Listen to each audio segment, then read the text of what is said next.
that shelter, or YWS, is split between two programs, an emergency residential side and a transitional stay-in-school side. So what that means, an emergency shelter in general means that whenever a bed is available and a youth is in need of it, then they can claim it, assuming they fit within that age group.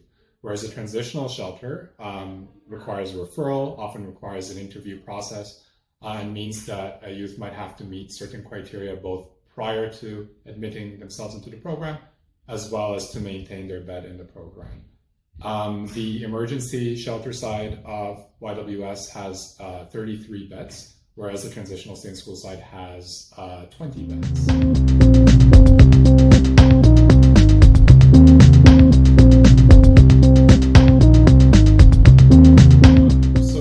Would traditionally complete their intake process with our frontline staff over the phone prior to entering the building physically. At that point, they would be provided with warm meals, hygiene packages, fresh set of clothes so they can have a hot shower as well, before we kind of go through the logistics of staying at the shelter. Within 4 days of their admission, they are paired directly with a case manager on a one-to-one basis. An initial assessment is done where the purpose of this relationship is to collaboratively work together towards securing stable housing in the future. And that process will be unique for every individual, and it's up to the two parties to kind of negotiate a way to kind of make that happen.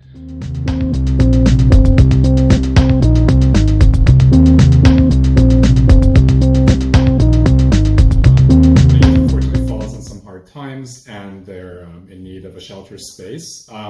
Often what they would do is go online, search for youth shelters within their neighborhood, and we might pop up as a resource that's local to them.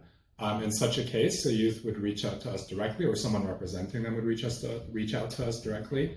And if a bed is available, then the bed becomes theirs. Indirectly, a youth can find out about us through something called Central Intake, which is a body run by the City of Toronto, that has real-time access to where all the available shelter beds are within the city. But we have a bit of a standing in the neighborhood now, so a lot of the youth might actually find out about us directly through friends or family who might have accessed our services in the past.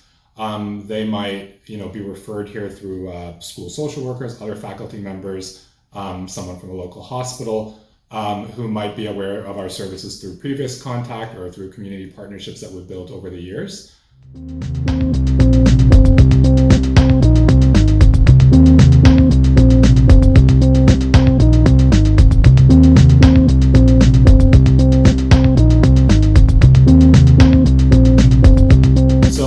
Stay here typically varies from individual to individual and depends also on external factors that are beyond the shelter's control. That could look like the availability of rent income support from the city or the province. It might also sort of have something to do with the immigration status of the youths that come in. So in the past, we've been looking at average stays of 3 to 4 months. That's gone up in the last year to about 6 months. And a lot of that could be as a result of a spike in the newcomer youths that have been coming into the shelter space.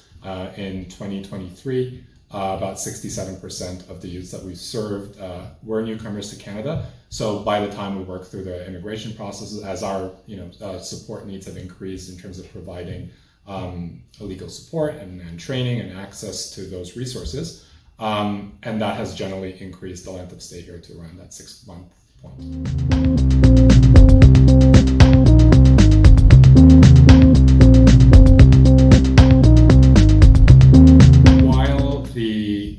The main purpose of any shelter is to provide, obviously, immediate bedding as well as future housing support.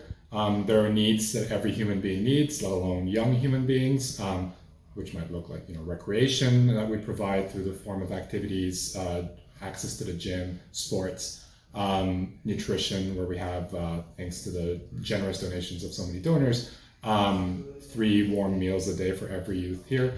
We have access to life skills training, to employment training, to housing support, and most recently, really importantly as well, mental health support to help the clients navigate some of the traumas and the experiences that they've had coming into the shelter space as well.